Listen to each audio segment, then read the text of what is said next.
Sepasang alap-alap Bukit Gantar. Bagian 1, Jilid 1. Kicau riang burung hutan menyambut gembira datangnya sang pagi. Matahari bersinar lembut menyinari bumi. Angin bertiup semilir membawa angin sejuk saat dua sosok tubuh melangkah perlahan-lahan memasuki mulut hutan. Dua sosok tubuh itu ternyata adalah sepasang muda-mudi. Yang satu adalah seorang pemuda berambut putih keperakan dan berpakaian ungu. Sementara yang satunya lagi seorang wanita cantik jelita, berpakaian serba putih dan berambut panjang terurai hingga ke punggung. Muda-mudi ini melangkahkan kakinya perlahan-lahan. Sesekali, keduanya menarik napas dalam-dalam sambil mengembangkan dada, menghirup udara pagi yang bersih sebanyak-banyaknya. Mendadak, keduanya serentak menolehkan kepala ke satu arah. Jelas, seperti ada sesuatu yang menarik perhatian mereka. "Kau juga mendengar suara itu, Melati?" tanya pemuda berambut putih keperakan sambil menoleh, memandang wajah gadis berpakaian putih di sebelahnya. "Ya," sahut gadis berpakaian putih yang ternyata adalah Melati seraya menganggukkan kepala.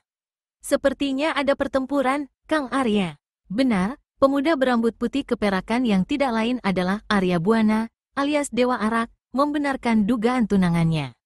"Arahnya dari sebelah sana, Kang," ucap Melati lagi. Telunjuk tangan kanannya menuding ke selatan. "Kalau begitu, mari kita ke sana," ajak Arya ke arah yang ditunjukkan gadis berpakaian putih. Tanpa diberitahu oleh Melati pun, sebenarnya pemuda berambut putih keperakan ini sudah mengetahui asal suara itu. Sesaat kemudian, sepasang muda-mudi ini telah melesat cepat meninggalkan tempat itu. Cepat bukan main gerakan keduanya. Melati dan Dewa Arak seperti saling berlomba menuju ke arah asal suara yang tadi mereka dengar. Tentu saja, kalau Arya mau mengerahkan seluruh kemampuan ilmu meringankan tubuh yang dimilikinya, Melati akan tertinggal. Tapi pemuda berambut putih keperakan ini tidak mau melakukannya. Ilmu lari cepatnya hanya dikerahkan sebatas mengimbangi lari gadis berpakaian putih itu. Sesaat kemudian, asal suara yang mereka dengar telah terlihat. Tampak di kejauhan, dalam jarak sekitar 10 tombak, seorang wanita berpakaian merah menyala bersenjata tongkat pendek berujung runcing tengah berhadapan dengan 4 orang bersenjata golok. Arya segera memegang tangan Melati begitu melihat gadis berpakaian putih itu sudah bersiap-siap campur tangan.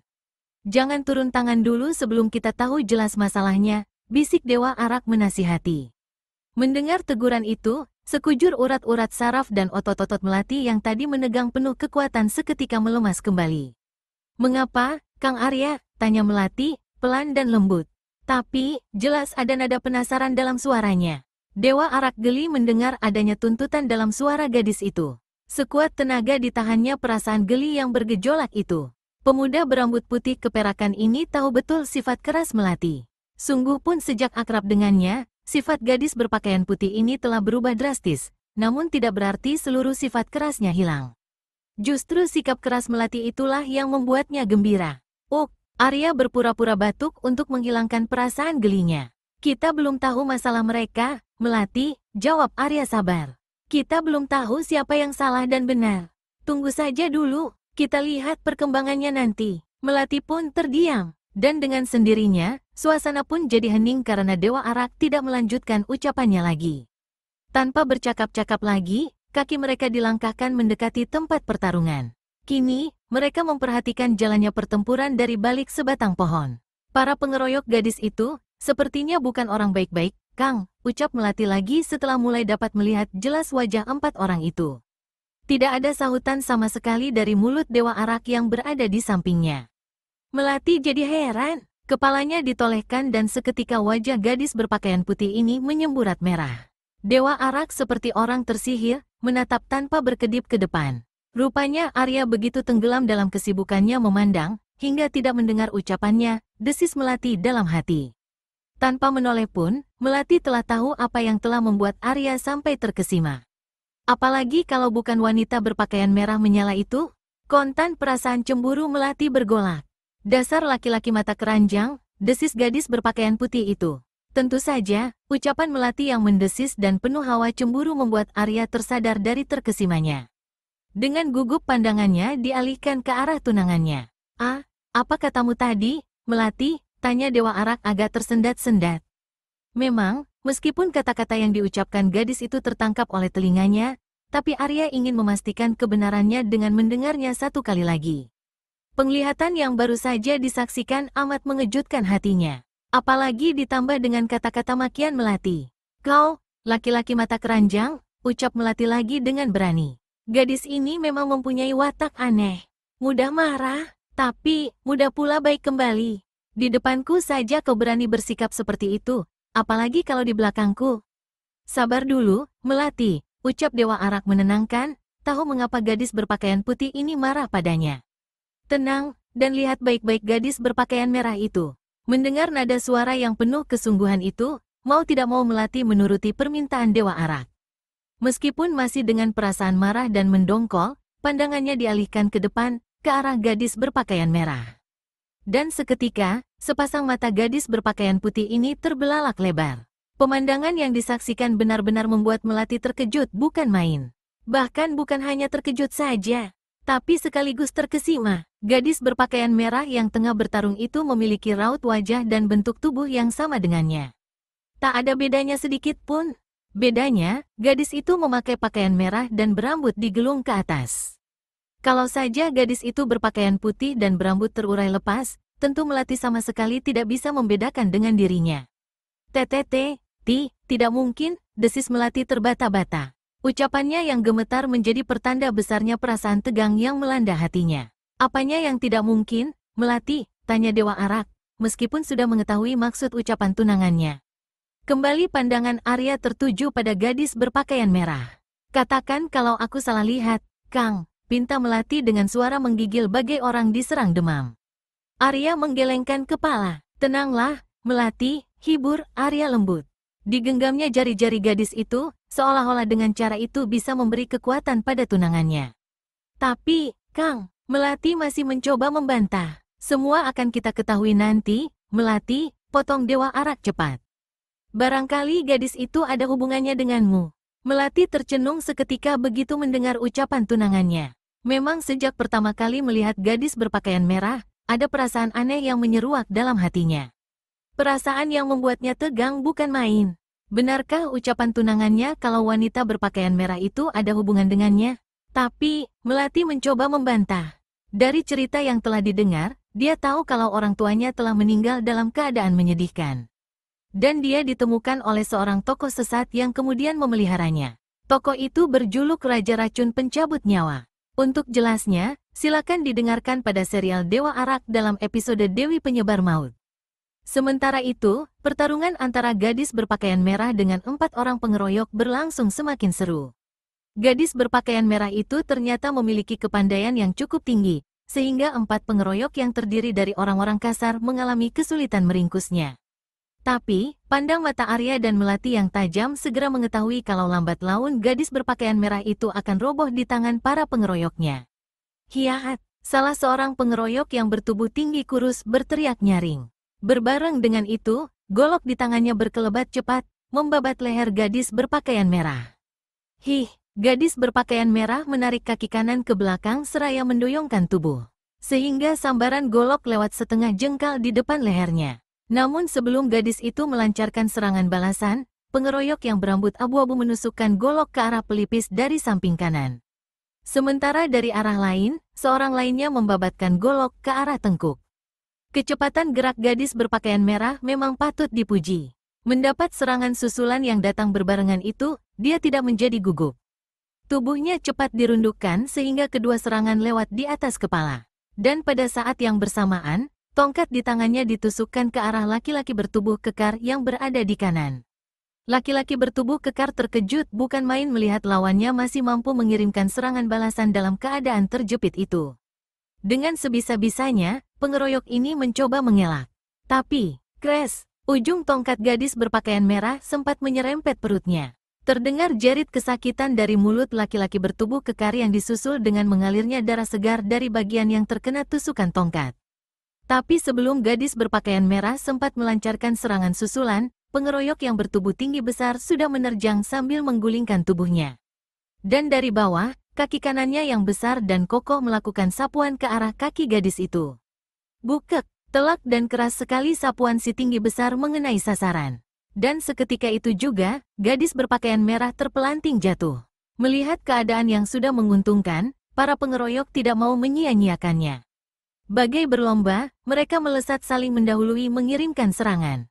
Gadis berpakaian merah tentu saja tahu bahaya besar yang mengancam keselamatannya. Maka gadis ini segera bergulingan di tanah mengelakkan hujan serangan para pengeroyok. Sehingga serangan lawan-lawannya mengenai tempat kosong. Para penyeroyok menjadi geram melihat gadis berpakaian merah masih mampu menyelamatkan diri. Maka sambil menggertakkan gigi, mereka bergerak mengejar sambil terus menghujani dengan serangan-serangan mematikan sebelum gadis itu berhasil memperbaiki posisi.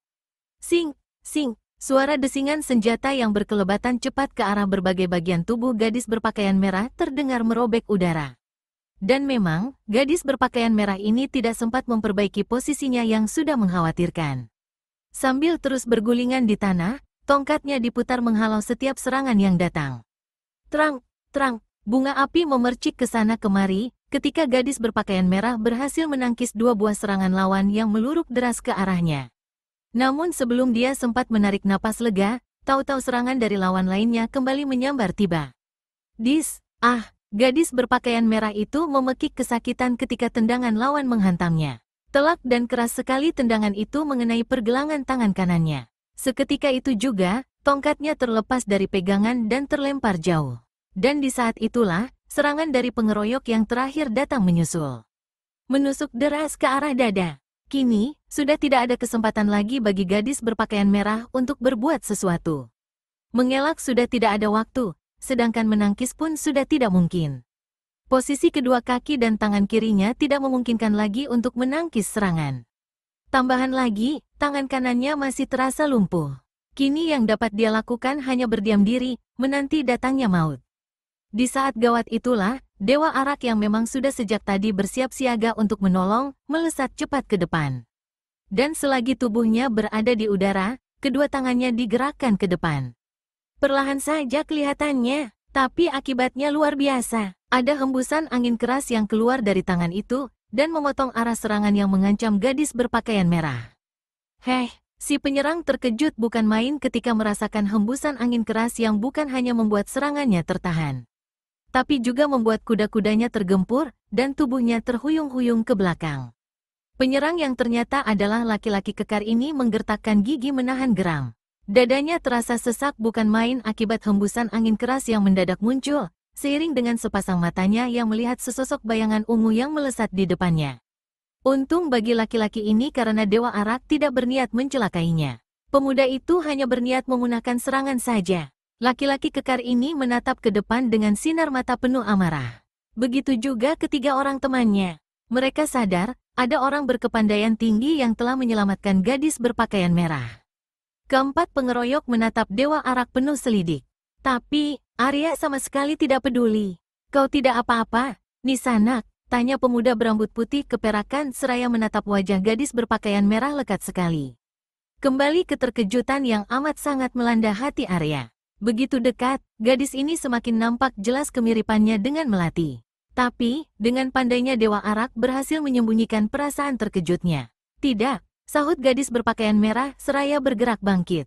Terima kasih atas pertolonganmu, Kisanak. Keparat, suara makian laki-laki tertubuh kekar memaksa Arya mengalihkan perhatian. Dengan tenang, ditatapnya 4 pengeroyok gadis berpakaian merah yang memandangnya dengan wajah merah padam menahan amarah. Siapa kau, Keparat? Mengapa mencampuri urusan kami? Tanya laki-laki bertubuh kekar. Suaranya terdengar kasar dan keras. Aku Arya, seorang pengembara, sahut Dewa Arak kalem. Aku tidak bermaksud mencampuri urusan kalian. Aku hanya tidak bisa membiarkan orang berbuat sewenang-wenang di depan mataku. Keparat, kalau begitu, kau harus mampus. Setelah berkata demikian, laki-laki bertubuh kekar itu segera melompat menerjang. Golok di tangannya terayun deras ke arah kepala Arya dari atas ke bawah. Rupanya laki-laki kasar ini ingin membelah tubuh Dewa Arak menjadi 2 bagian. 3 orang rekan laki-laki bertubuh kekar tidak tinggal diam. Mereka pun segera menerjang ke arah pemuda berambut putih keperakan dengan senjata terhunus. Dalam sekejap saja, 4 buah serangan telah mengancam Dewa Arak. Tapi Arya bersikap tenang. Dengan mudah, semua serangan itu dielakkan. Dan begitu kedua tangannya bergerak, terdengar pekik-pekik kesakitan yang disusul bertumbangannya tubuh 4 pengeroyok. Senjata-senjata mereka telah tidak berada lagi di tangan. berpentalan entah kemana. Dewa Arak memandangi orang-orang kasar yang tergolek di depannya. Semuanya hanya dapat merintih-rintih. Arya telah membuat mereka tidak mampu bangkit untuk sementara, tanpa luka-luka yang berarti. 4 orang kasar itu segera sadar kalau pemuda berambut putih keperakan yang mengaku bernama Arya mempunyai kepandaian mukjizat. Dan mereka pun sadar kalau pemuda itu terlalu sakti untuk mereka lawan. Tanpa membuang-buang waktu lagi, mereka segera bangkit. Melangkah terlatih-tatih meninggalkan tempat itu. Arya sama sekali tidak mempedulikan mereka. Dibiarkan saja 4 orang kasar itu melangkah terseok-seok meninggalkan tempat itu. Rupanya pemuda berambut putih keperakan ini memang tidak ingin mencari permusuhan. Begitu 4 orang kasar tadi telah melesat kabur, Melati segera keluar dari tempat persembunyiannya. Dada gadis berpakaian putih ini berdebar tegang tatkala melangkah keluar dari tempat persembunyiannya. Tegang menghadapi kenyataan yang akan dihadapi. Benarkah gadis berpakaian merah itu ada hubungan dengannya? Apabila dugaan itu benar, bukankah asal-usul dirinya akan terungkap kembali? Dan bukan tidak mungkin kalau dia akan berjumpa dengan orang tuanya. Langkah gadis berpakaian putih ini oleng begitu teringat orang tuanya. Tapi ketika teringat cerita yang dulu didengarnya, timbul perasaan ragu dalam hati Melati. Bukankah kedua orang tuanya telah tewas secara mengerikan? Dan dia pun selamat dari maut karena dipungut anak oleh Raja Racun Pencabut Nyawa. Ternyata bukan hanya Melati saja yang dilanda perasaan terkejut dengan pertemuan itu. Gadis berpakaian merah itu pun dilanda perasaan yang sama. Jilid 2. Ih, terdengar seruan terkejut dari mulut gadis berpakaian merah ketika melihat gadis berpakaian putih yang melangkah menghampirinya. Mulut gadis itu terlongong, sementara sepasang matanya terbelalak lebar bagaikan melihat hantu. Jelas kalau gadis berpakaian merah itu dilanda keterkejutan yang amat sangat. Selama beberapa saat, Melati dan gadis berpakaian merah saling tatap penuh selidik. Baik sepasang mata Melati maupun sepasang mata gadis berpakaian merah merayapi tubuh masing-masing mulai dari ujung rambut sampai ujung kaki. Dan dengan jantung berdebar keras, keduanya mendapat kenyataan kalau mereka benar-benar persis satu sama lain. Baik Melati maupun gadis berpakaian merah bagaikan tengah bercermin. Bukan hanya Melati dan gadis berpakaian merah saja yang dilanda perasaan terkejut. Dewa Arak pun dilanda perasaan serupa. Beberapa kali kepala Arya menoleh ke arah wajah kedua gadis itu bergantian. Dan dengan hati ngeri, pemuda berambut putih keperakan ini terpaksa harus mengakui, andaikan keduanya mengenakan pakaian dan model rambut yang sama, dia tidak bisa membedakan mana di antara kedua gadis itu yang menjadi tunangannya. Mereka berdua begitu mirip, bagaikan pinang dibelah dua saja layaknya. Kenalkan, Nisanak, ucap Dewa Arak yang terlebih dulu sadar dari perasaan terkesimanya. Ini kawanku, namanya Melati. Ucapan Arya menyadarkan kedua gadis itu dari keterpakuannya. Cepat, gadis berpakaian merah mengulurkan tangan. Ibuku memberiku nama Seruni, tapi aku lebih suka dipanggil Mawar, ucap gadis berpakaian merah. Aku Melati, gadis berpakaian putih menyahuti seraya menjabat tangan yang terulur ke arahnya. Kini, Dewa Arak baru dapat mengetahui perbedaan kedua gadis yang begitu mirip itu.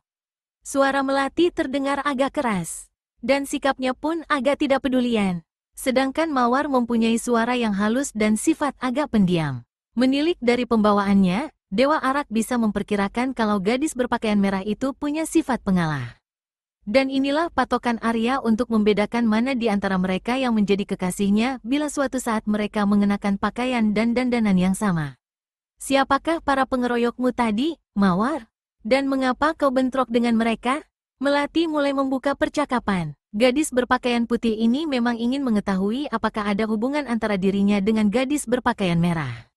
Mereka adalah berandalan-berandalan yang selalu mengacau desa-desa di sekitar hutan ini, jawab Mawar halus. Ayah dan ibu tidak senang melihat tindakan mereka. Berkali-kali ayah dan ibuku berhasil menggagalkan usaha kejahatan yang akan mereka lakukan. Sayang, ayah tidak tega membunuh mereka. Maksudmu, ayahmu membebaskan mereka, Mawar?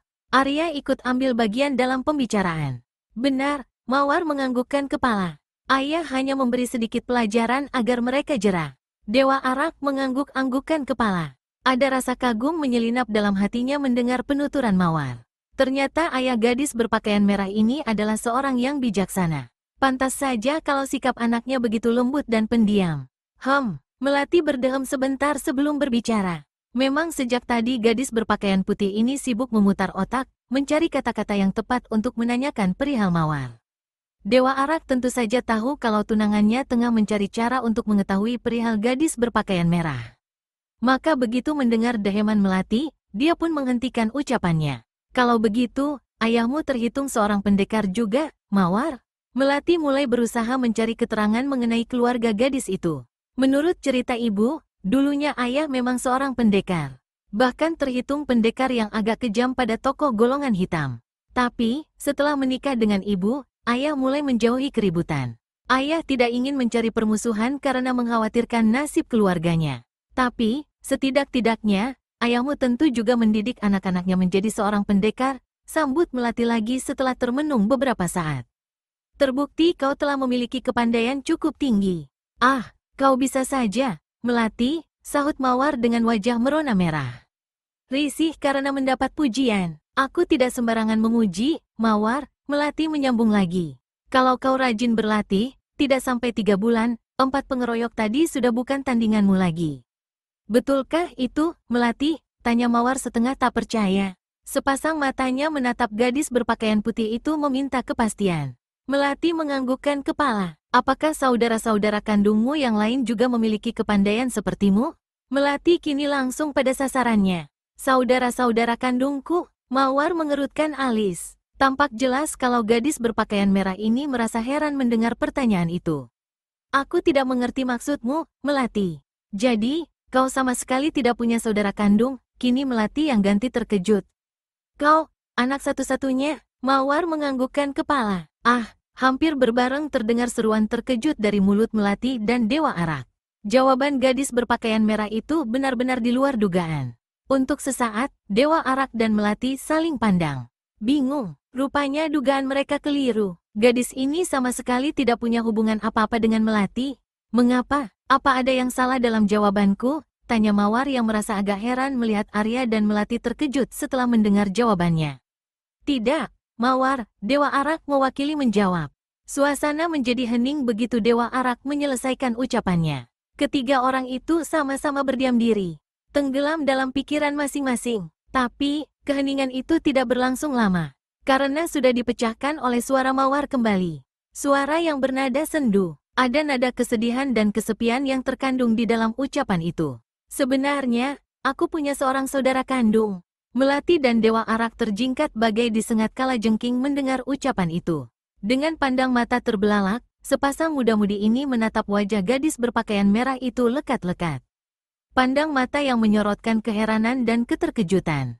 Tapi, Mawar tidak tahu, karena gadis itu menundukkan kepalanya. Jelas, ada sesuatu yang terjadi pada saudara kandungnya. Aku tidak mengerti maksud pembicaraanmu, Mawar, ucap Melati terbata-bata. Jantungnya berdetak keras dilanda ketegangan yang menggelegak. Dan ini diam-diam membuat hati tunangan Dewa Arak ini menjadi heran. Mengapa pertemuan dengan Mawar membuat dia jadi sukar mengontrol diri? Ibu pernah bercerita padaku, sambung Mawar lagi, tanpa mempedulikan ucapan Melati. Tapi, gadis berpakaian putih itu sama sekali tidak tersinggung. Pendengarannya dipasang tajam-tajam untuk menyimak ucapan yang keluar dari mulut gadis berpakaian merah ini. Sementara jantungnya semakin berdetak kencang. Bahkan deru napasnya pun memburu, sehingga beberapa kali Melati terpaksa menahan napasnya. Khawatir kalau ucapan yang akan keluar dari mulut Mawar tidak terdengar. Bukan hanya Melati saja yang dilanda perasaan serupa. Dewa Arak pun mengalami hal yang sama. Pemuda berambut putih keperakan ini merasakan kedua telapak tangannya mendadak dingin. Jantungnya pun berdetak keras. Mungkinkah asal-usul Melati akan tersingkap? Tanya Arya dalam hati dengan ketegangan yang memuncak. Kalau aku punya seorang saudara kandung. Pelan dan sendu suara yang terdengar dari mulut Mawar. Tapi, tidak demikian akibatnya bagi Dewa Arak dan Melati. Ucapan Mawar terdengar bagaikan ledakan halilintar di telinga mereka. Dugaan kalau gadis ini punya hubungan dekat dengan Melati timbul kembali. Tapi, lidah-lidah mereka terasa keluh, sehingga tidak mampu berkata-kata, kecuali mendengarkan dengan jantung yang semakin berdetak kencang. Saudara kembar, kembali terdengar suara dari mulut Mawar. Terdengar seruan lirih dari kerongkongan Melati. Tubuh gadis ini seketika terhuyung karena kedua kaki yang menopang tubuhnya menggigil keras bagai orang terserang demam. Dewa Arak buru-buru bergerak mencekal tangan Melati sebelum tunangannya roboh ke tanah. Telapak tangan gadis itu dirasakan dingin sekali. Dingin seolah-olah yang dipegangnya bukan tangan manusia, melainkan sebongkah batu es. Sekilas Arya melirik wajah Melati. Dan seketika hati pemuda ini pun terkejut begitu melihat wajah tunangannya pucat sekali. Pucat seperti tak dialiri darah. Arya segera meremas perlahan tangan gadis itu untuk memberi kekuatan batin pada Melati mendengar berita yang amat penting dalam sejarah hidupnya. Melati menoleh seraya memberikan senyum pada Dewa Arak. Karena perasaan tegang yang melanda, senyumnya tidak mirip senyuman, tapi mirip seringai kesakitan. Tapi Mawar sepertinya tidak tahu kalau ucapan demi ucapan yang keluar dari mulutnya membuat hati kedua muda-mudi di hadapannya terkejut. Rupanya gadis berpakaian merah ini terlalu tenggelam dalam lautan kesedihannya. Lalu, apa yang terjadi dengan saudara kembarmu, Mawar? Desak Melati dengan suara serak dan parau. Hatinya sudah tak sabar mendengar ucapan yang keluar sepotong demi sepotong dari mulut gadis berpakaian merah itu. Karena keadaan yang tidak memungkinkan untuk memeliharaku dan saudaraku bersama-sama, saudara kembarku kemudian diberikan kepada adik ibuku. Tapi, sebelumnya ibuku telah memberikan nama untuk saudara kembarku. Delima namanya. Lalu, apakah ada tanda-tanda khusus yang dapat dijadikan patokan bagi ibumu untuk mengenali bayi itu apabila dia sudah besar nanti? Tanya Arya. Pemuda berambut putih keperakan yang biasanya mampu bersikap tenang itu pun kini hampir tidak bisa menguasai diri. Suaranya terdengar agak bergetar, karena punya banyak tanda-tanda khusus itulah yang menyebabkan saudara kembarku yang diberikan pada adik ibuku. Bukan aku, kau tahu tanda-tanda khusus yang dimiliki saudara kembarmu? Kini Melati yang ganti bertanya. Suaranya bergetar dan kedua kakinya agak menggigil. Arya pun terpaksa memegang lengan tunangannya. Khawatir kalau gadis itu akan roboh pingsan. Mawar menganggukkan kepala. Ibu pernah memberitahuku, jawab gadis berpakaian merah masih tetap menundukkan kepala. Tapi, sayangnya aku hanya ingat satu. Pada pangkal lengan kanan terdapat tanda hitam sebesar kacang kedelai. Mawar, Melati berseru keras. Ditubruknya gadis berpakaian merah yang masih saja menundukkan kepala. Mawar segera mendongakkan kepalanya. Wajahnya dipenuhi butiran-butiran air mata. Rupanya gadis berpakaian merah ini menangis. Akulah saudara kembarmu, Mawar. Akulah Delima, seru Melati seraya memeluk gadis berpakaian merah erat-erat. Delima, Mawar berseru pula. Kedua tangannya balas memeluk tak kalah erat. Jadi, kau Delima? Melati, tanya gadis berpakaian merah seraya mengendurkan pelukannya. Melati alias Delima menganggukkan kepalanya. Aku memiliki tanda seperti yang kau sebutkan pada pangkal lengan kananku. Ah! Sungguh tidak kusangka, desah Mawar. Beberapa saat lamanya kedua gadis yang sama-sama cantik itu saling berpelukan erat. Wajah Mawar bersimbah air mata. Sedangkan Melati yang memang berwatak keras, sama sekali tidak mengucurkan air mata. Hanya saja, sepasang matanya yang bening tampak merembang berkaca-kaca. Dewa Arak hanya dapat menatap kejadian yang terpampang di depannya dengan hati terharu. Dadanya pun terasa sesak. Turut merasakan keharuan kedua gadis yang ternyata saudara kembar itu. Arya sama sekali tidak mengganggu mereka. Dibiarkan saja mereka saling menumpahkan kerinduan. Bahkan diam-diam, pemuda berbaju ungu ini bersyukur melihat Melati berhasil menjumpai keluarganya. Mana ayah dan ibu? Tanya Melati begitu telah berhasil menguasai perasaannya. Wajah gadis berpakaian putih ini terlihat lebih berseri-seri dari sebelumnya. Ah, kau benar, Melati. Sudah lama ayah dan ibu mencari-carimu. Mari, kuantar kau menemui mereka. Setelah berkata demikian, Mawar segera menyusut air matanya. Kemudian menuntun Melati yang tanpa banyak membantah, mengikuti ajakan saudara kembarnya. Saking gembiranya, Melati sampai melupakan Dewa Arak. Dia tidak teringat lagi adanya pemuda berambut putih keperakan itu di situ. Tapi Arya sama sekali tidak marah. Pemuda ini memaklumi keadaan yang dialami tunangannya. Maka tanpa banyak bicara, dia pun segera mengikuti langkah kedua gadis yang telah mendahuluinya. Melati dan Mawar bergegas meninggalkan bekas tempat pertarungan. Sementara di belakang keduanya, dalam jarak sekitar 3 batang tombak, berjalan Dewa Arak. Langkah Melati dan Mawar terhenti ketika di depan mereka, dalam jarak sekitar 5 tombak, berdiri 2 sosok tubuh. Wajah kedua penghadang tidak tampak jelas karena tertutup topeng harimau. Menilik dari sikapnya, jelas kalau kedua orang bertopeng harimau itu mempunyai niat tidak baik. Arya segera mempercepat langkahnya. Hebatnya, sekali langkah saja tubuh pemuda itu sudah berada di sebelah Melati dan Mawar. Maaf, Kisanak berdua, kami ingin lewat, ucap Dewa Arak pelan. HMH, hanya suara dengusan yang menyambut ucapan Arya. Melati yang memang mempunyai sifat keras, langsung meluap amarahnya. Tapi, Arya segera menyentuh lengan tunangannya, menyuruh gadis berpakaian putih itu bersabar. Akhirnya dengan terpaksa, Melati menelan kemarahannya. Kalian hanya bisa lewat dari sini setelah jadi mayat, tandas orang bertopeng harimau yang bertubuh pendek kekal. Hah, Arya menghela napas berat. Pemuda berambut putih keperakan ini sadar kalau pertempuran tidak mungkin bisa dilakukan lagi. Meskipun begitu, pemuda ini masih mencoba bicara baik-baik. Apa kesalahan kami sehingga Kisanak berdua hendak membunuh kami? Tidak usah banyak bicara, Dewa Arak. Kesalahanmu sudah terlalu banyak. Kau dan perempuan liar itu harus mati, tegas orang bertopeng harimau yang satunya lagi, seraya menunjuk Melati. Baru saja orang bertopeng harimau itu menghentikan ucapannya, tahu-tahu orang bertopeng harimau yang bertubuh pendek kekar telah menerjang Melati. Rupanya si penyerang sudah mengetahui kelihayan gadis berpakaian putih itu. Terbukti, sekali menyerang dia sudah mengeluarkan senjatanya yang berupa sebatang tongkat. Ujung tongkat itu berbentuk logam tipis dan tajam berbentuk bulan sabit. Senjata itu langsung disodokkan ke leher Melati. Baru saja orang bertopeng harimau menghentikan ucapannya, tahu-tahu orang bertopeng harimau yang bertubuh pendek kekar itu telah menerjang Melati.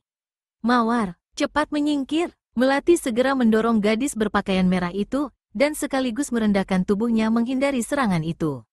Sing, suara mendesing nyaring mengawali tibanya serangan laki-laki bertubuh pendek kekar. Mawar, cepat kau menyingkir. Sambil berkata demikian, Melati segera mendorong tubuh gadis berpakaian merah itu. Dan hampir berbareng, tubuhnya direndahkan sehingga serangan tongkat berujung bulan sabit lewat di atas kepalanya. Tapi ternyata, serangan laki-laki bertubuh pendek kekar tidak hanya sampai di situ saja. Begitu serangannya berhasil dilakukan, tahu-tahu kaki kanannya telah mencuat ke arah perut. Dan karena saat itu Melati tengah membungkuk, tendangan itu jadi mengancam dadanya. Lagi-lagi, Melati mempertunjukkan kelihayannya. Cepat kakinya digedorkan ke tanah. Dan dengan meminjam tenaga tekanan pada tanah, tubuhnya melenting ke belakang. Untuk yang kedua kalinya, serangan laki-laki bertubuh pendek kekar kembali mengenai tempat kosong. Hup, manis dan indah sekali gerakan gadis berpakaian putih ketika mendaratkan kedua kakinya di tanah. Dan begitu kedua kakinya menyentuh tanah, di tangannya telah tergenggam sebatang pedang terhunus. Wung, wung, terdengar suara menggerung keras seperti ada naga mengamuk begitu Melati mulai memainkan pedangnya. Inilah ilmu pedang seribu naga, ilmu andalan gadis berpakaian putih itu. Tampak jelas kalau laki-laki bertubuh pendek kekar terkejut begitu Melati mulai memainkan jurus-jurus pedang. Meskipun tertutup topeng, tapi bisa dilihat dari gerakannya yang terhenti secara mendadak. Tapi hanya sesaat saja laki-laki bertubuh pendek kekar itu dilanda perasaan terkejut. Sekejap kemudian, dia sudah melompat menerjang kembali.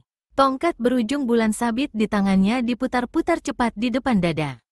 Baru kemudian meluruk cepat ke arah Melati.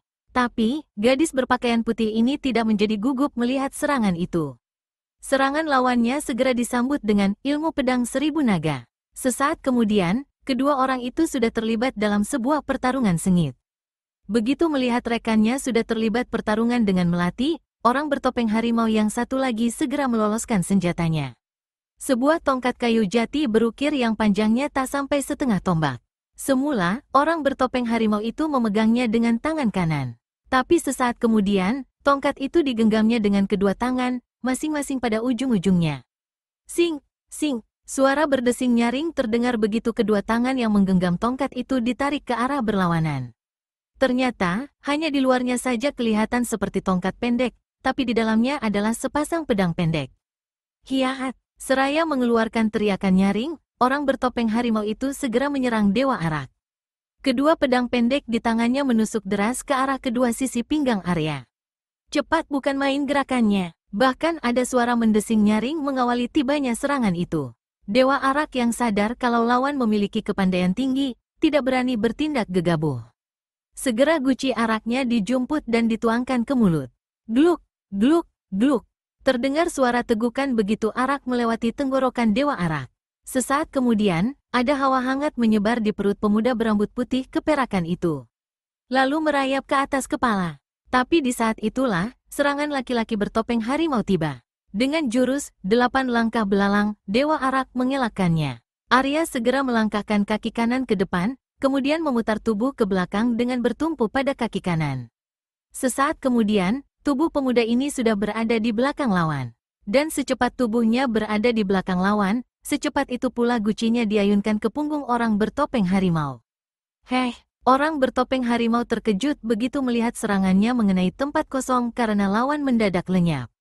Sesaat, orang bertopeng ini kebingungan.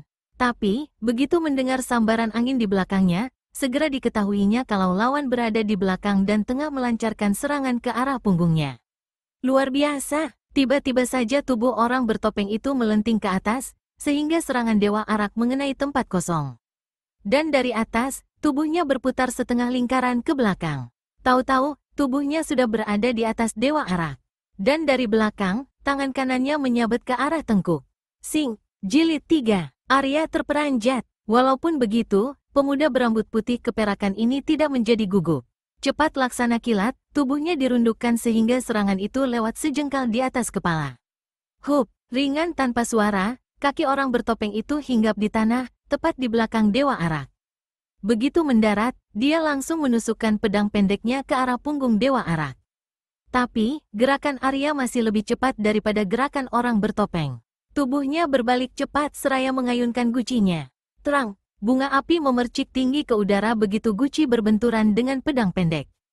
Telak dan keras sekali benturan yang terjadi. Orang bertopeng menggeram keras begitu merasakan sekujur tubuhnya bergetar hebat. Bahkan kedua tangannya pun seperti lumpuh. Dan tanpa dapat ditahan lagi, tubuhnya terhuyung-huyung 2 langkah ke belakang. Sementara Dewa Arak hanya tergetar saja. Jelas, kalau dalam adu tenaga dalam tadi, Dewa Arak masih lebih unggul ketimbang lawannya. Sambil mengeluarkan teriakan keras, orang bertopeng harimau sudah kembali melancarkan serangan. Sepasang pedang pendeknya berkelebatan mencari sasaran. Tapi, Dewa Arak bukanlah lawan yang mudah dipecundangi. Sehingga pertarungan sengit pun tidak bisa dihindarkan lagi. Kini di hutan itu terjadi 2 pertarungan sengit. Pertarungan antara Dewa Arak dan Melati menghadapi 2 orang bertopeng harimau. Mawar hanya dapat memperhatikan jalannya pertarungan dengan wajah gelisah. Gadis berpakaian merah ini tahu kalau keempat orang yang tengah bertarung memiliki tingkat kepandaian yang berada jauh di atasnya. Dan dia tidak mungkin dapat ikut campur tangan di dalamnya. Jangankan untuk ikut bertarung, memperhatikan jalannya pertarungan saja kepalanya sudah terasa pening bukan main. Melati menggertakkan gigi. Gadis berpakaian putih ini penasaran bukan main setelah sekian lama bertarung, dia tidak mampu merobohkan lawan. Dan sebagai akibatnya, permainan pedangnya kian dahsyat. Rupanya, Melati sudah tidak segan-segan mengeluarkan jurus-jurus andalan dari ilmu pedang 1000 naga. Orang bertopeng bertubuh pendek kekar terkejut bukan main melihat permainan pedang Melati mendadak berubah dahsyat. Laki-laki bertubuh pendek kekar ini pun tahu kalau lawan telah mengeluarkan jurus-jurus andalannya. Beberapa jurus kemudian, akhirnya dia mulai terdesak. Ilmu pedang 1000 naga yang dimiliki Melati memang sebuah ilmu pedang yang luar biasa. Ilmu pedang itu terdiri dari 36 jurus. Dan tiap-tiap jurus terdiri dari 3-7 gerakan. 8 dari 36 jurus itu merupakan jurus-jurus andalan. Dan jurus-jurus inilah yang kini digunakan Melati untuk mendesak lawannya. Kini, orang bertopeng itu hanya bisa bertahan dan mengelak. Hanya sesekali saja dia sempat balas menyerang. Amukan serangan gadis berpakaian putih itu membuatnya sukar untuk melancarkan serangan balasan. Bukan hanya Melati saja yang berhasil mendesak lawan. Dewa Arak pun, dengan keistimewaan ilmu, belalang saktinya perlahan-lahan mulai dapat mendesak lawannya. Hanya saja, beberapa kali sewaktu pemuda berambut putih keperakan ini melancarkan serangan, dengan gerakan yang luar biasa, orang bertopeng harimau mampu mengelak. Diam-diam, Arya terpaksa mengakui kalau ilmu meringankan tubuh lawan tidak berada di bawahnya. Suatu keuntungan buat orang bertopeng itu karena Dewa Arak sedapat mungkin berusaha tidak menjatuhkan tangan maut padanya. Dan sedikit banyak, ini justru menambah berat tugas Arya. Lawan yang dihadapinya bukan lawan ringan. Lebih mudah menjatuhkan tangan maut ketimbang merobohkannya tanpa luka yang terlalu parah. Hal itulah yang menyebabkan Dewa Arak agak lama menjatuhkan lawannya. Padahal, pemuda berambut putih keperakan ini memiliki banyak keunggulan dibanding lawannya. baik dalam hal tenaga dalam maupun mutu ilmu silat. Melatilah yang lebih dulu mendesak lawan. Karena gadis berpakaian putih ini memang tidak segan-segan menjatuhkan serangan maut pada lawan-lawannya. Hiat, disertai pekikan nyaring, Melati melompat cepat ke arah lawan seraya menusukkan pedang ke arah dada. Cepat bukan main gerakan itu. Apalagi serangan itu dilancarkan pada saat laki-laki bertubuh pendek kekar baru saja mengelakkan sebuah serangan. Meskipun begitu, orang bertopeng itu mencoba menyelamatkan selembar nyawanya. Dengan sebisa-bisanya dia mencoba mengelak. Tapi, ujung pedang Melati menancap telak di pangkal lengan kiri orang bertopeng harimau itu. Rupanya usaha terakhir laki-laki bertubuh pendek kekar itu berhasil juga menyelamatkan nyawanya dari ancaman maut. Meskipun usahanya tidak berhasil sepenuhnya, terdengar jerit kesakitan dari mulut laki-laki bertubuh pendek kekar, seiring dengan mengalirnya cairan merah kental dari luka di pangkal lengannya. Melati tidak mau memberi kesempatan lagi. Cepat laksana kilat, pedangnya kembali menyambar. Dan repotlah orang bertopeng itu pontang-panting menyelamatkan diri. Orang bertopeng yang satunya lagi rupanya tahu bahaya besar yang mengancam rekannya. Maka seketika itu juga, sepasang pedang pendek di tangannya meluncur bertubi-tubi ke arah berbagai bagian tubuh Dewa Arak. Menilik dari serangannya yang lebih mementingkan penyerangan daripada pertahanan, Arya tahu kalau lawan mengajaknya mengadu nyawa. Tentu saja Dewa Arak tidak mau meladeni. Cepat dia bergerak mengelak. Kali ini rupanya Arya tertipu. Laki-laki bertubuh kekar itu ternyata sama sekali tidak mempedulikannya lagi. Begitu melihat Dewa Arak mengelak dengan menggulingkan tubuhnya, dia pun segera melompat cepat ke arah Mawar. Dengan ilmu meringankan tubuhnya yang luar biasa, dan tanpa gadis berpakaian merah itu sempat berbuat sesuatu, orang bertopeng sudah berada di belakangnya. Dan langsung menodongkan dua ujung pedang pendeknya di leher gadis itu. Perempuan liar, hentikan, atau kau ingin aku menggorok leher wanita ini, teriak orang bertopeng keras. Sepasang matanya menatap ke arah Melati yang tinggal melakukan serangan terakhir pada laki-laki bertubuh pendek kekar yang sudah tergolek tidak berdaya di tanah. Ujung pedang Melati berada di lehernya. Mendengar bentakan bernada penuh ancaman, Melati cepat menolehkan kepala. Dapat dibayangkan betapa terkejutnya hati gadis berpakaian putih ini melihat saudara kembarnya terancam bahaya maut.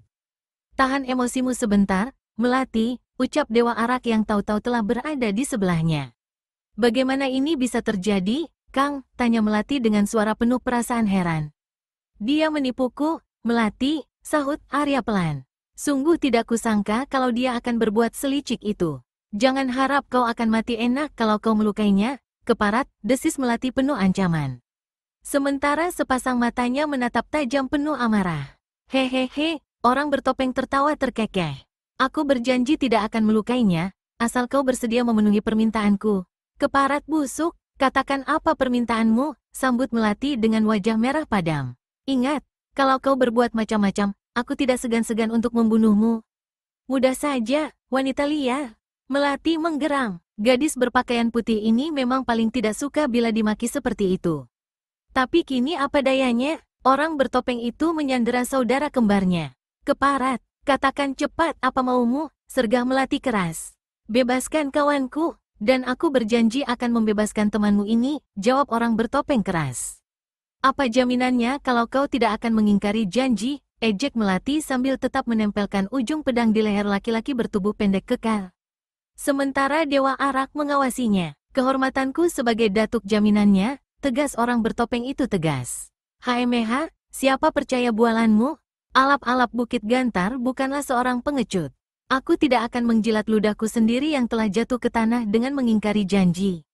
Baru saja Melati hendak membuka mulut, Dewa Arak sudah menyentuh tangannya. Bebaskan lawanmu, Melati, ucap pemuda berambut putih keperakan itu. Suaranya pelan tapi bernada memerintah. Tapi, Kang, bagaimana kalau dia ingkar janji, ucap Melati dengan perasaan cemas. Suaranya tidak segarang tadi, tapi pelan penuh kekhawatiran. Arya tersenyum lebar seraya menggelengkan kepala. Seorang datuk mempunyai harga diri, Melati. Harga diri bagi seorang datuk lebih berharga daripada nyawa. Aku percaya pada janji alap-alap Bukit Gantar. Bebaskan orang itu, Melati. Dewa Arak mengucapkannya dengan suara agak keras. Dan itu memang disengajanya. Pemuda berambut putih keperakan ini bermaksud mengikat orang bertopeng yang mengaku berjuluk alap-alap Bukit Gantar dengan janji yang diucapkannya sendiri.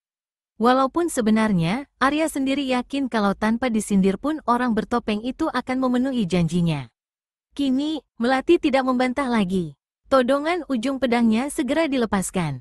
"Mingatlah kau, keparat," hardik gadis berpakaian putih itu dengan perasaan geram. Sepasang mata yang berada di balik topeng harimau terlihat memancarkan sinar berapi. Jelas, makian Melati membuat kemarahannya bergolak. Tanpa berkata apa-apa lagi, laki-laki bertubuh pendek kekar itu bangkit berdiri. Kemudian, berjalan menuju ke arah rekannya. Melihat Melati telah membebaskan temannya, orang bertopeng segera memenuhi janjinya. Terbukti, todongan pada Mawar juga dilepaskan. Kemudian, didorongnya tubuh gadis itu dengan keras sampai hampir jatuh tersungkur. "Jahanam!" Melati memekik keras. Hampir saja gadis berpakaian putih itu melompat ke arah orang bertopeng. Tapi, untung saja Arya cepat mencekal tangannya. "Melati!" Mawar menghambur ke arah saudara kembarnya. Dan kembali, dua saudara kembar yang baru bertemu setelah sekian lamanya berpisah, berpelukan. "Terima kasih atas pertolonganmu, Melati," ucap gadis berpakaian merah itu pelan. "Lupakanlah, Mawar," sahut Melati cepat. "Di antara saudara, tidak ada istilah pertolongan. Bagaimana kalau kita melanjutkan perjalanan?" ucap Arya setelah melihat hari sudah mulai panas karena matahari sudah berada di atas kepala. Melati dan Mawar pun teringat kembali pada tujuan perjalanan mereka semula. Sesaat, sepasang mata mereka memandang berkeliling. Kedua orang itu sudah pergi, ucap Arya seperti mengetahui pandangan mereka. Melati dan Mawar mengangguk-anggukkan kepala. "Siapakah mereka sebenarnya, Kang Arya?" tanya Melati. "Dan mengapa mereka memusuhi kita?" Pemuda berambut putih keperakan itu mengangkat bahu. "Aku juga tidak tahu, Melati. Tapi, orang yang menyandera Mawar menyebut dirinya alap-alap Bukit Gantal." "Hah, kau pernah berurusan dengan mereka, Melati?" Gadis berpakaian putih itu menggelengkan kepala. "Mendengarnya pun baru kali ini, Kang." Arya mengernyitkan dahinya. Jelas ada sesuatu yang dipikirkannya. "Sudahlah, Kang. Lebih baik kita lupakan dulu masalah itu. Sekarang, yang penting menemui orang tuaku dulu," ujar Melati menasihati. Pemuda berambut putih keperakan itu pun mengangkat bahu. Tapi, dituruti juga saran tunangannya. "Ayah," panggil Mawar begitu memasuki pintu pagar. Seorang laki-laki setengah baya berpakaian hitam, yang tengah duduk di bangku teras, segera bangkit. Lalu bergegas melangkah ke arah Mawar. "Mari, Melati," ajak Mawar pada saudara kembarnya, seraya menarik tangan gadis berpakaian putih itu menyambut ayahnya. Di tengah-tengah halaman yang cukup luas, ayah dan anak itu berpelukan. "Dari mana saja kamu, Mawar?" tanya laki-laki berpakaian hitam sambil melepaskan pelukan. Mawar kemudian menceritakan semua kejadian yang menimpanya secara singkat. "Ini ayahku, Melati," ucap Melati memperkenalkan laki-laki setengah baya yang berdiri di hadapannya. Melati mengerutkan alisnya yang berbentuk indah.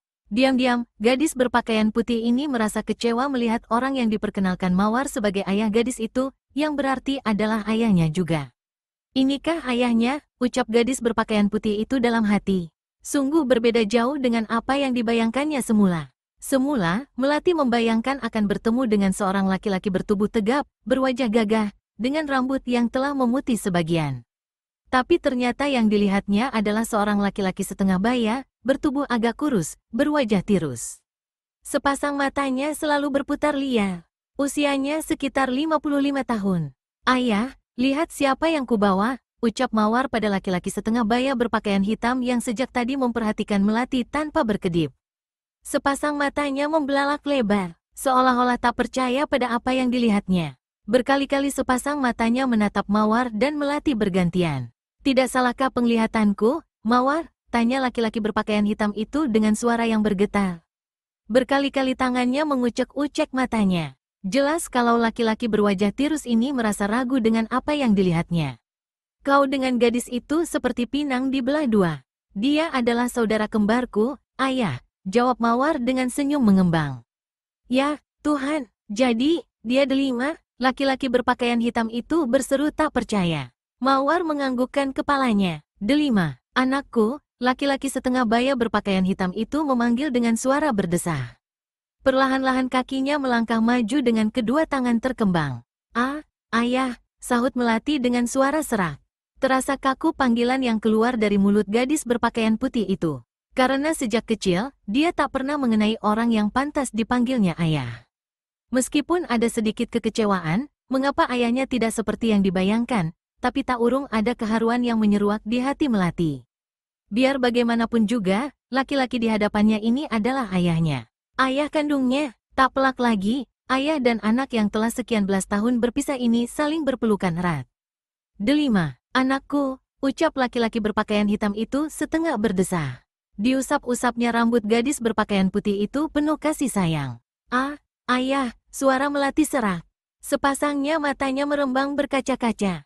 Bahkan ada 2 tetes air bening yang mengalir di pipi yang putih, halus, dan mulus itu.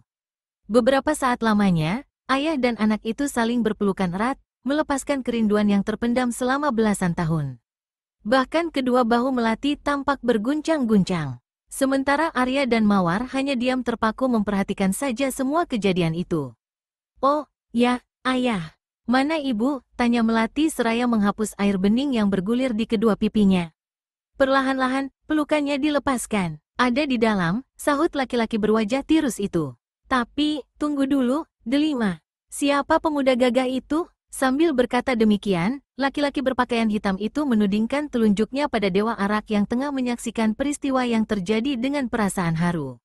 Hatinya terasa diremas-remas, karena peristiwa ini mengingatkan pemuda itu pada kedua orang tuanya yang kini telah tiada.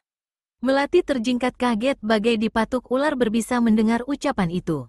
Baru gadis berpakaian putih ini teringat pada tunangannya. Kontan, kepalanya ditolehkan, dan langsung menggapai tangan Arya. Tanpa berkata apa-apa, pemuda berambut putih keperakan itu melangkah maju. Dia sama sekali tidak marah atau tersinggung meskipun beberapa kali seperti tidak dipedulikan Melati. Arya tahu, tunangannya sama sekali tidak bermaksud mengacuhkannya. Gadis itu melupakannya karena terlalu larut dalam ketegangan dan kegembiraan yang memuncak. Dan Dewa Arak memakluminya. Ini teman akrabku, ayah, ucap Melati memperkenalkan Arya begitu pemuda itu berada di sebelahnya. Wajah gadis berpakaian serba putih ini nampak memerah ketika memperkenalkan Arya pada ayahnya. Aku Arya Buana, paman, ujar Dewa Arak menyebut namanya sambil mengulurkan tangan. Palungga, laki-laki berpakaian hitam menyambut uluran tangan Arya. Kemudian, digenggam erat-erat. Dia bukan orang sembarangan, ayah, kembali Melati membuka suara. Dia adalah seorang pendekar sakti yang terkenal. Oh, ya, hebat sekali, laki-laki berwajah tirus yang ternyata bernama Palungga itu terkejut. Siapakah kau, anak muda? Barangkali aku pernah mendengar julukanmu. Wajah Arya seketika memerah. Tapi kali ini, tidak seperti biasa, pemuda berambut putih keperakan ini tidak menegur tunangannya. Biasanya, pemuda ini selalu menegur Melati bila memperkenalkan julukannya. Tapi kali ini tidak. Arya tidak ingin merusak kebahagiaan tunangannya. Dia berjuluk Dewa Arak, ada nada bangga, baik dalam suara maupun wajah Melati sewaktu mengatakannya. Ah, wajah Palungga berubah hebat.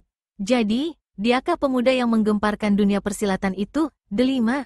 Melati menganggukkan kepalanya. Sungguh tidak kusangka kalau orangnya masih begini muda, desah laki-laki berpakaian hitam itu seperti tidak percaya. Memang tadi aku sudah menduga begitu pertama kali melihatnya. Tapi aku masih kurang yakin. Tapi, sekarang ayah percaya, kan, selak Mawar yang sejak tadi diam saja. Karena Delima yang mengatakan, aku percaya. Palungga mengangguk-anggukkan kepala sambil menepuk-nepuk bahu Arya. Kau hebat, Arya, ucap laki-laki berpakaian hitam itu bernada memuji. Semudah ini kau sudah membuat dunia persilatan gempar. Ah, berita itu terlalu dilebih-lebihkan, paman, sahut Dewa Arak merendah. Memang begitulah sifat Arya. Pemuda berambut putih keperakan ini merasa risih bila orang memujinya. Hahaha, kau terlalu merendah, Arya.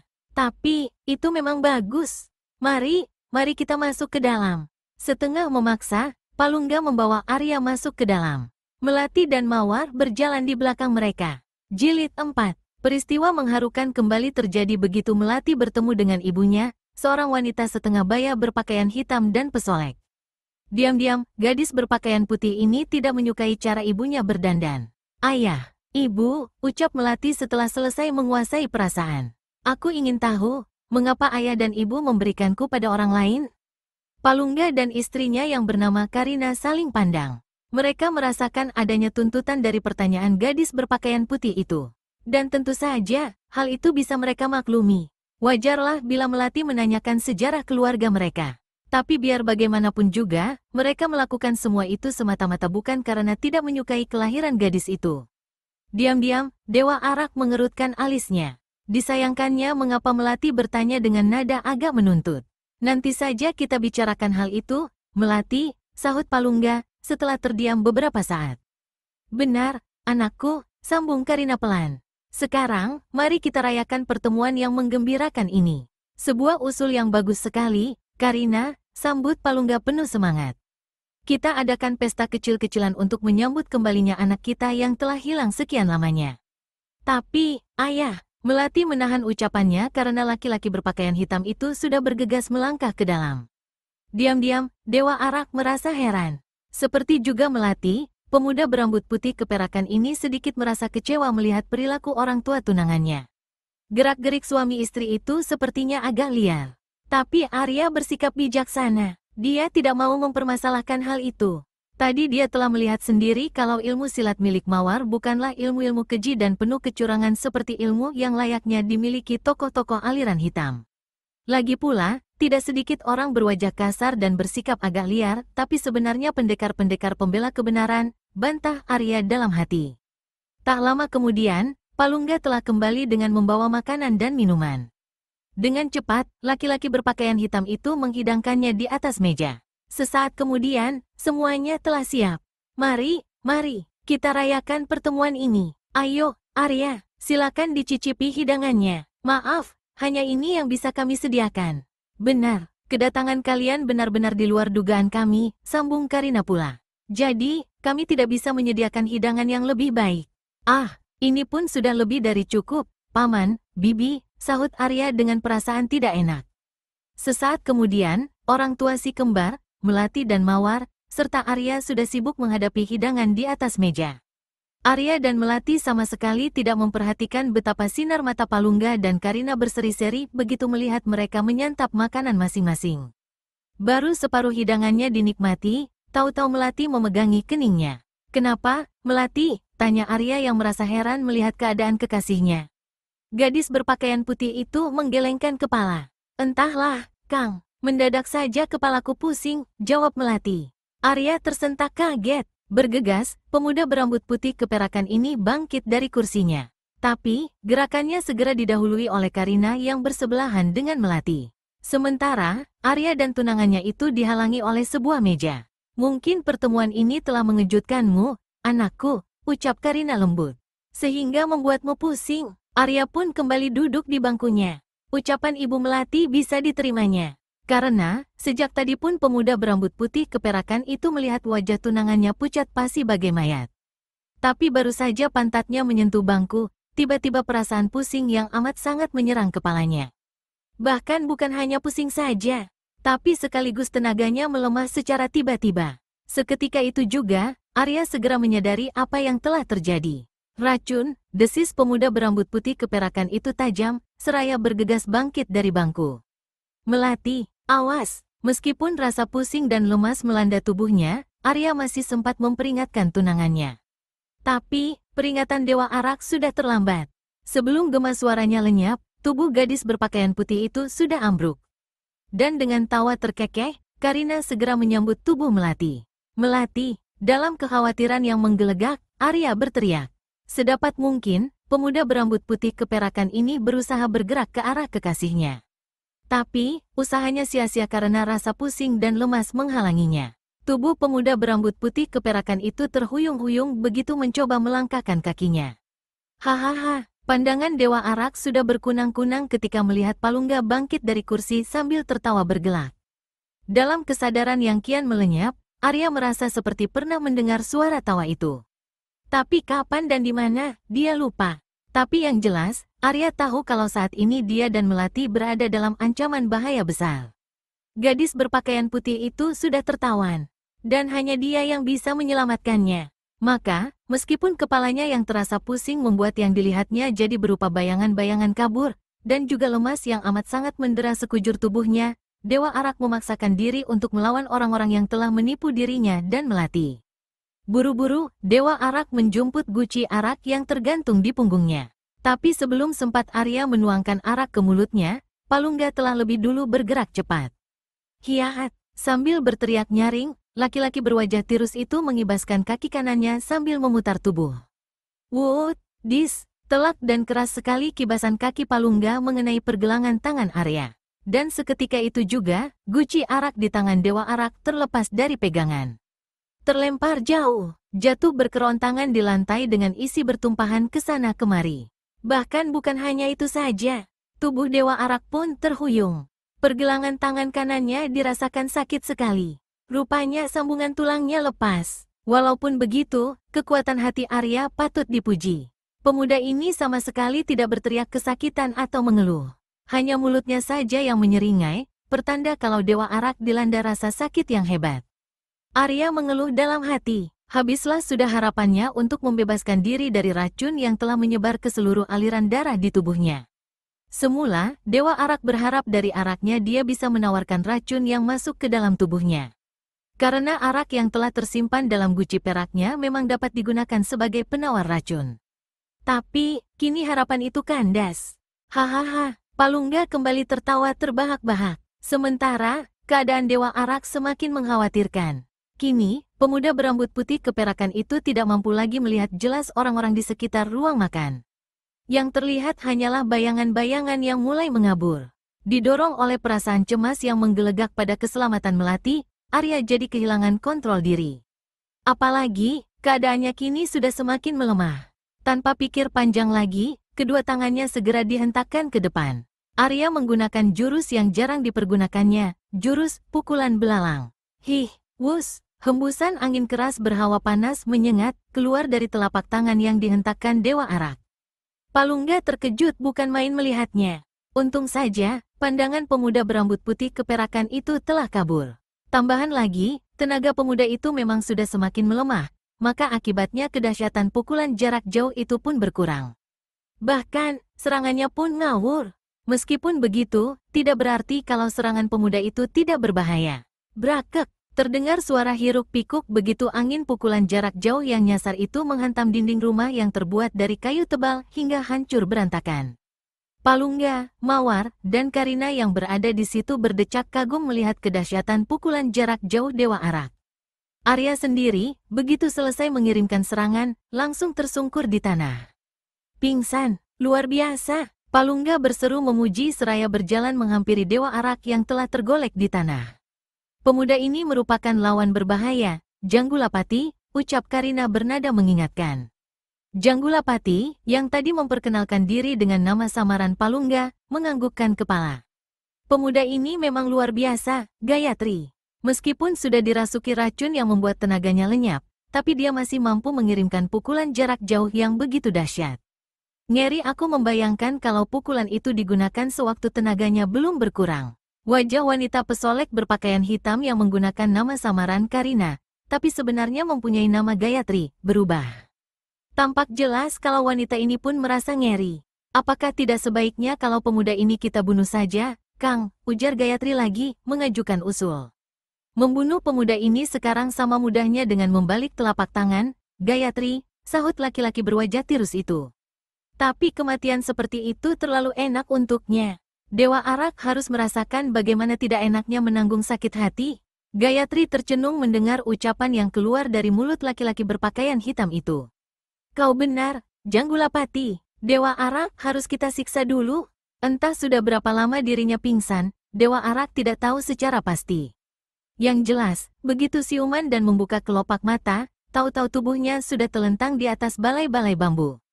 Kedua tangan dan kakinya terikat terpentang. Dan di hadapannya telah berdiri beberapa sosok tubuh. Mula-mula, yang terlihat oleh Arya hanya bayang-bayang kabur. Tapi lama-kelamaan, tampak jelas wajah-wajah mereka. Dewa Arak menghitung jumlah sosok-sosok itu dengan matanya. 8 orang, 7 di antara mereka pernah dijumpainya. Palungga, Kirana, Mawar, dan 4 orang pengeroyok Mawar. Tapi yang seorang lagi sama sekali belum dikenalnya. Seorang pemuda berwajah tampan berkulit putih, bertubuh pendek kekal. Melihat hal ini, Dewa Arak pun sadar kalau ternyata semuanya memang telah direncanakan dengan rapi. Dia dan Melati dijebak, jadi, sudah pasti gadis yang mengaku bernama Mawar ini bukan saudara kembar Melati. Gadis itu pasti seorang tokoh sesat yang ahli menyamar. Demikian kesimpulan Arya. Dewa Arak cemas bukan main begitu teringat pada keadaan Melati. Tenaganya untuk memutuskan tali yang mengikatnya segera dikerahkan. Dapat dibayangkan betapa kagetnya hati pemuda berambut putih keperakan ini tatkala mengetahui tidak adanya aliran tenaga dalam yang mengalir ke tangan dan kakinya. Tenaga dalamnya telah lenyap, tidak ada lagi hawa hangat yang berputaran di bawah pusarnya. Kecemasan Arya pun semakin menjadi-jadi begitu menyadari keadaannya. Tapi bukan dirinya semata yang dikhawatirkan. Tidak, dia sama sekali tidak takut menghadapi maut.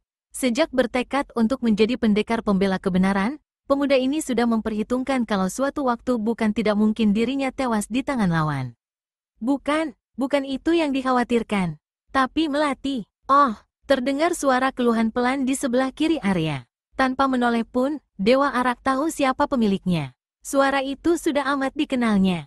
Suara siapa lagi kalau bukan suara Melati, kekasihnya. Arya menolehkan kepalanya. Benar saja, tak jauh darinya, Melati juga terbaring di balai-balai bambu lain. Keadaan gadis itu tak berbeda dengannya. Melihat keadaan Melati, kekhawatiran pemuda berambut putih keperakan ini semakin menggelegak. Dia sudah dapat menduga kalau bahaya yang mengancam tunangannya bakal jauh lebih mengerikan ketimbang bahaya yang mengancam dirinya.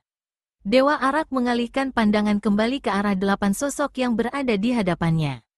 Tanpa melihat pun, Arya tahu kalau guci peraknya telah tidak ada padanya lagi.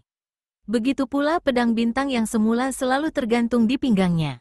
"Siapa kalian? Mengapa kalian memusuhi kami?" tanya Arya seraya menatap tajam wajah Janggulapati yang dikenalnya sebagai Palungga.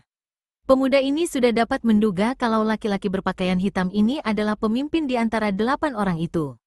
"Haemeha," Janggulapati mendengus. "Kau tidak mengenaliku lagi, Dewa Arak?" Arya mengerutkan alisnya. Sepertinya suara dengusan itu tidak asing di telinganya. Seperti pernah didengarnya. Tapi kapan dan di mana, dia tidak ingat lagi. "Rasanya, aku pernah mengenalmu, Palungga. Setidak-tidaknya, aku pernah mendengar suaramu," sahut Dewa Arak bernada ragu-ragu. "Kau memang sudah mulai pikun, Dewa Arak," sergah Janggulapati kasar. "Perlu kau ketahui, namaku sebenarnya bukan Palungga, tapi Janggulapati." Arya tidak tampak terkejut mendengar pengakuan Janggulapati. Hal itu memang sudah diduganya begitu tahu dia dan Melati terjebak. "Kalau begitu, kau pasti bukan ayahku," desah Melati lemah. Ada raut kekecewaan, tapi juga sekaligus kebahagiaan yang terpancar pada sepasang matanya. Kecewa karena berarti ada kemungkinan memang dia sudah tidak punya orang tua lagi. Bahagia, karena orang yang bersikap dan bertampang kasar itu bukan ayahnya. "Ayahmu sudah lama mampus, wanita liar," sergah pemuda bertubuh pendek kekal. "Kau pun akan segera menyusulnya. Tapi, tentu saja terlalu bodoh untuk membunuh wanita secantikmu sebelum memanfaatkannya lebih dulu." Wajah Melati seketika memucat. Gadis ini tahu apa yang dimaksudkan pemuda bertubuh pendek kekar itu. Perasaan takut dan ngeri pun melanda hatinya. Dan perasaan itulah yang mendorong gadis berpakaian putih ini menggerakkan kaki dan tangan untuk memutuskan tali yang mengikatnya. Suara "aa-uu" terdengar dari mulut Melati ketika berusaha sekuat tenaga memutuskan ikatannya. Tapi, usaha gadis ini hanya sia-sia belaka. Seperti juga Dewa Arak, tenaga dalam yang dimiliki gadis ini pun telah lenyap. Apalagi, ternyata tali itu alot sekali. Jadi, betapapun Melati berusaha, hanya kegagalan yang diterimanya. Bahkan, pergelangan tangan dan kakinya jadi lecet-lecet. Terasa sakit dan perih bukan main. Akhirnya, gadis berpakaian putih ini pun terpaksa menghentikan usahanya. "Hahaha," pemuda bertubuh pendek kekar kembali tertawa bergelak. Kemudian, kakinya dilangkahkan mendekati Melati. Tangan kanannya bergerak secara kasar ke arah dada gadis berpakaian putih itu. Sepasang mata Melati berkilat-kilat melihat perbuatan pemuda itu. "Kalau kau berani menyentuhku, kubunuh kau, setan," desis gadis berpakaian putih itu tajam. Ada ancaman hebat yang tersembunyi di dalamnya. Rupanya, pemuda bertubuh pendek kekar merasa ngeri juga mendengar ancaman itu. Terbukti, tangannya yang semula sudah terulur, mendadak berhenti. Apalagi ketika mendengar desisan tajam dari mulut Dewa Arak. "Berani kau menyentuhnya, kemanapun kau pergi jangan harap lolos dari tanganku." Meremang bulu kuduk semua orang yang berada di situ mendengar ancaman Dewa Arak. Apalagi mereka yang pernah merasakan kehebatan ilmu Arya. Nada suara pemuda itu begitu dingin, dan penuh ancaman yang mengerikan. Dari perasaan ngeri yang mendera, pemuda bertubuh pendek kekar berubah menjadi murka. Dengan wajah merah padam, dihampirinya Arya. Kemudian, tangannya terayun, menamparkan ke arah pipi. Dan, plakek, telak dan keras sekali tamparan itu mengenai sasaran. Seketika itu juga, di pipi Dewa Arak terdapat gambar telapak tangan berwarna merah. Dari sudut-sudut bibir pemuda itu pun menetes darah segar. Tapi, tak sedikit pun terdengar suara keluhan dari mulut Arya. Suatu keuntungan bagi Dewa Arak karena pemuda bertubuh pendek kekar itu tidak mengerahkan tenaga dalam sewaktu menamparnya. Dia hanya menggunakan tenaga kasar saja. Dan kalau tadi pemuda itu mengerahkan tenaga dalam, mungkin tulang rahang Dewa Arak telah remuk. Pemuda bertubuh pendek kekar itu semakin beringas begitu melihat darah. Sekali lagi, tangannya terayun diiringi pekik ngeri melati yang melihatnya. Sementara, Dewa Arak hanya tenang-tenang saja. Bahkan pandang mata pemuda ini menyorotkan tantangan yang membuat pemuda bertubuh pendek kekar itu semakin geram. Dan hal ini memang disengaja oleh Arya. Dia sengaja mengalihkan perhatian pemuda bertubuh pendek kekar dari tunangannya. Tapi sebelum tangan pemuda bertubuh pendek kekar itu kembali mengenai sasaran, terdengar bentakan keras menggelegar. "Samyaji, tahan!" Seketika itu juga, tangan pemuda bertubuh pendek kekar yang ternyata bernama Samyaji, tertahan di udara. Pemuda ini kenal betul siapa pemilik suara itu. Siapa lagi kalau bukan Janggulapati? "Mengapa guru menahanku?" Kepala Samyaji ditolehkan menatap wajah laki-laki berwajah tirus. Pandang matanya memancarkan rasa penasaran yang amat sangat. "Aku tidak ingin dia mati penasaran, Samyaji," sahut Janggulapati yang ternyata guru dari pemuda bertubuh pendek kekar. "Maksud, guru?" tanya Samyaji, belum mengerti maksud ucapan gurunya. "Biar ku beri dia kesempatan mengajukan pertanyaan." Setelah berkata demikian, Janggulapati menatap wajah Arya lekat-lekat. "Agar tidak mati penasaran, kau kuberi kesempatan mengajukan pertanyaan, Dewa Arak." "Aku hanya ingin tahu siapa kalian, dan mengapa kalian memusuhi kami," sahut Arya tenang. Tanpa merasa gentar sedikit pun, dibalasnya tatapan laki-laki berpakaian hitam itu dengan tak kalah tajam. "Hahaha," Janggulapati tertawa bergelak. Rupanya, laki-laki berpakaian hitam ini merasa geli mendengar pertanyaan itu. Tapi, Arya tetap bersikap tenang. Sepasang matanya tetap tertuju ke wajah laki-laki berwajah hitam itu. Jilid 5. "Kau benar-benar tidak mengenalku lagi, Dewa Arak?" tanya Janggulapati setengah tidak percaya. Arya hanya menggelengkan kepala sebagai jawabannya. Laki-laki berpakaian hitam itu lalu menarik Samyaji maju ke depan Dewa Arak. "Kau lihat ini baik-baik, Dewa Arak." Setelah berkata demikian, Janggulapati segera mencengkeram pakaian Samyaji pada bagian atas dada kirinya. Dan sekali jari jemari laki-laki berpakaian hitam ini bergerak pelan, terdengar suara keras. Briet, baju di bagian atas dada kiri Samyaji robek lebar. Dan seketika, sepasang mata Arya terbelalak lebar begitu melihat balutan di bagian itu. Ada noda-noda merah yang menempel di kain pembalut itu. Jelas kalau bahu kiri pemuda bertubuh pendek kekar ini terluka. Melihat luka Samyaji, Arya pun teringat. Ya, luka inilah yang diderita lawan Melati sewaktu mereka menuju ke rumah orang tua Mawar. Jadi, rupanya Samyaji adalah salah seorang dari dua pencegat itu. Salah seorang penghadang bertopeng harimau yang bertubuh pendek kekar. Begitu teringat akan hal ini, Dewa Arak pun segera teringat kembali di mana dia pernah mendengar suara dengusan itu. "Di mana lagi kalau bukan di hutan itu juga? Jadi, kalian orang yang menyerang kami di hutan?" tanya Arya setengah memastikan. Janggulapati menarik mundur Samyaji lagi. "Rupanya kau belum pikun, Dewa Arak. Memang, aku dan muridku inilah yang telah menyerang kalian di hutan. Kalian inikah orang yang berjuluk alap-alap Bukit Gantar?" Janggulapati menganggukkan kepala. "Aku dan istriku inilah yang berjuluk sepasang alap-alap Bukit Gantar." Dewa Arak mengangguk-anggukkan kepala. "Lalu, mengapa kau memusuhi kami?" Kembali Arya ingin tahu. "Kami punya dendam pada wanita liar itu," tandas Janggulapati tegas. "Sedangkan kau, terpaksa harus kami lenyapkan. Di samping karena kau pasti akan membela kawan wanitamu, kau juga merupakan penghalang kami. Sewaktu-waktu, kau pun mungkin akan menggilas kami. Tapi, sebelum semua itu terjadi, kami harus menggilasmu lebih dulu. Kalau boleh ku tahu, apa sebabnya kau mendendam pada kawanku?" Kembali Arya buka suara setelah sekian lamanya termenung. "Ayah temanmu telah membunuh sahabatku, Kalajati. Dan karena ayahnya telah mampus, pembalasannya kutimpakan pada keturunannya. Arya dan Melati terkejut bukan hanya karena mendengar ucapan berapi-api Janggulapati yang jelas-jelas keluar dari hati yang syarat oleh dendam, tapi juga oleh isi ucapan laki-laki berpakaian hitam itu. Jadi, benarkah Melati masih mempunyai seorang ayah? Dan benar jugakah Melati punya seorang saudara kembar? Kedua muda-mudi ini bertanya-tanya dalam hati. Tapi, sebelum Arya dan Melati sadar dari keterkejutannya, Janggulapati sudah melangkah keluar ruangan. Samyaji dan yang lain-lainnya pun berjalan mengikutinya. Nikmatilah sepuas-puasnya sisa hidupmu, Dewa Arak, seru laki-laki berpakaian hitam itu begitu telah berada di ambang pintu. Kemudian, bergegas meninggalkan tempat itu sambil tertawa bergelak. Brakek, terdengar suara berderak keras ketika pintu ruangan tahanan itu ditutupkan dari luar. Kini, yang tinggal di dalam hanyalah Melati dan Dewa Arak. Kau tidak apa-apa, Melati? Tanya Arya seraya menolehkan kepala ke arah tunangannya. Gadis berpakaian putih itu menggelengkan kepala. Hanya tenaga dalamku saja yang lenyap, Kang. Hah, Arya menghela napas panjang. Keadaan kita sama, Melati. Tenaga dalamku pun lenyap. Sekarang, apa yang dapat kita lakukan, Kang? Tanya Melati bingung. Tak ada, Melati, sahut Dewa Arak dengan suara mendesah.